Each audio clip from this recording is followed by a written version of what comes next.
मुलीच्या प्रेमविवाहास मदत केल्याचा राग आल्याने पित्याने मावस भावासह मुलाला कार खाली चिरडल्याची घटना घडली आहे। प्रेमविवाह करण्यासाठी आपल्या मुलीला मदत केल्याच्या रागातून एका पित्यानं दुचाकीवरून जाणाऱ्या मावस भाऊ आणि त्याच्या मुलाला जीप खाली चिरडलंय।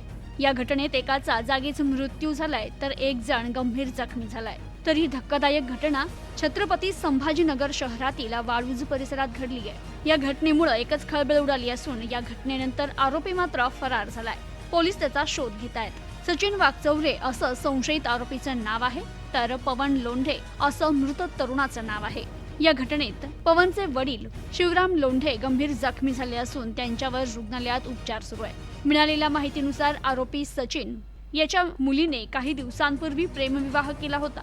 मुलीच्या प्रेमविवाहाला मावस भाऊ आणि त्याच्या मुलानंच मदत केल्याचा संशय आरोपी सचिन वागचौरे याच्या मनात होता आणि या संशयातून त्याने शेंदूरवाडा ते सावखेडा रस्त्यावर दुचाकीवरून निघालेल्या मावस भाऊ आणि त्याच्या मुलाला जीपनं उडवलं। तर विशेष म्हणजे तरुण दुचाकीवरून खाली पडल्यानंतर आरोपीने त्याच्या अंगावर 4 वेळा बोलेरो कार घालून त्याची हत्या केली आणि आरोपी हत्या झाल्यानंतर फरार झाला।